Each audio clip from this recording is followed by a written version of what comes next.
বৃষ্টি হয়ে ওয়েদারটা একদম ঠান্ডা ঠান্ডা হয়ে গেছে, তাই জন্য আজকে আমি বানাচ্ছি চট জলদি সবজি দিয়ে খিচুড়ি। সঙ্গে থাকছে বেগুনি, পাঁপড় ভাজা, চাটনি। এখানে আমি 300 গ্রাম মুগ ডাল নিয়েছি। মুগ ডালটাকে আগে একটু ভেজে নেব। মুগ ডালটা ভাজতে ভাজতে আমি চালটাও ধুয়ে নেব। চালটাও নিয়েছি 300 গ্রাম। মুগ ডালটা ভেজে নামিয়ে এটাকেও আমি ভালো করে ধুয়ে রেখে দিয়েছি। কেটে নিয়েছি কিছুটা সবজি, সেখানে ছিল গাজর, বিনস আর আলু।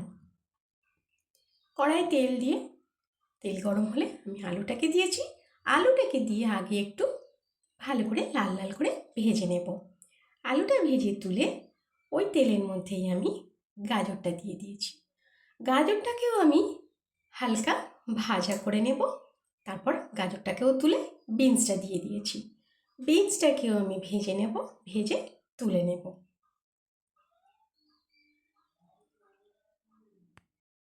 কড়াইয়ে আরও 1 চামচ তেল দিয়ে তাতে 1 চামচ ঘি দিয়েছি। আর ফোড়নে শুকনো লঙ্কা, তেজপাতা, গোটা জিরে আর গোটা গরম মশলা এটা দিয়ে হালকা নাড়াচাড়া করেই তাতে দিয়ে দেব 1/2 চামচ আদা বাটা। আর এখানে দিয়েছি 1/2 চামচ ধনে গুঁড়ো।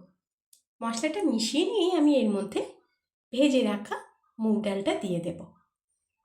মুগ ডালটা ভেজে ধুয়ে রেখেছিলাম, কিন্তু সমস্ত জলটাই টেনে গেছে, কিন্তু একটুও জল নেই। ভালো করে ভাজা ভাজা করে নেব।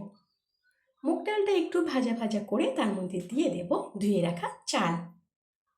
চাল আর মুগ ডালটাকে বেশ ভালো করে ভাজতে হবে। চাল আর ডালটা যত ভালো করে ভাজা হবে, খিচুড়ির স্বাদ কিন্তু ততটা বাড়বে, কারণ চালগুলো ভেঙে ভেঙে যাবে না। চাল ভাজতে ভাজতে দিয়েছি আমি 1 চামচ হলুদ গুঁড়ো। আর ডালটা ভাজা হয়ে গেছে।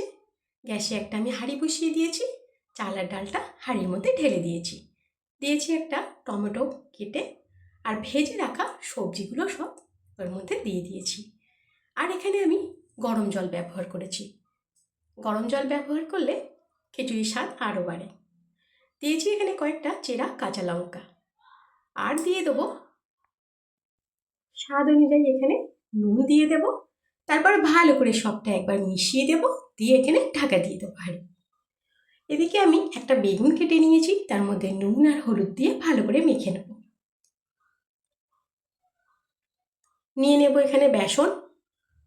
বেসনের মধ্যে কালো জিরে, হলুদ, লঙ্কার গুঁড়ো, নুন আর 1 চিমটে খাবার সোডা, এই শুকনো শুকনো সবটা মিশিয়ে নেব।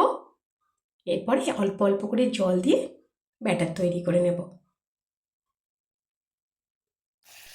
তারপরে একটা করে বেগুন ব্যাটারে দেব, আর এখানে বেগুনিগুলোকে লাল লাল করে ভেজে তুলে নেব।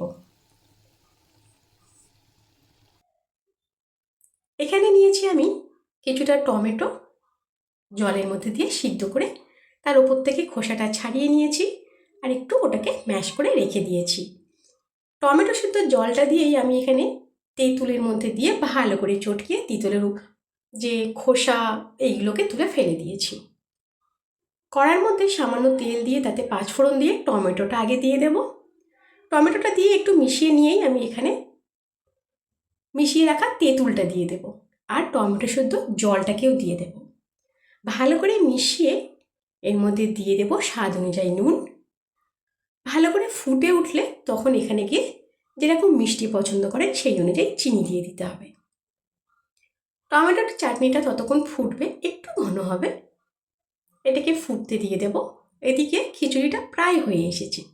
উপর থেকে দিয়ে দিয়েছি সামান্য চিনি, 1/2 চামচ গরম মশলার গুঁড়ো, 1 চামচ ঘি দিয়ে দেব। দিয়ে ভালোটা সবটা একেবারে ভালো করে মিশিয়ে নেব। মিশিয়ে নিয়ে গ্যাস বন্ধ করে ঢাকা দিয়ে দেব। চাটনিটাও আমাদের রেডি হয়ে গেছে। এবার শুধু গরম গরম খিচুড়ি খাওয়ার পালা। খিচুড়ি সঙ্গে বেগুনি, তার সঙ্গে পাঁপড়। যেহেতু আমি তরকারি করিনি, তাই সবজি দিয়ে চটজলদি খিচুড়ি দারুণ হয়েছিল। খেতে কিন্তু হ্যাপি হয়েছে।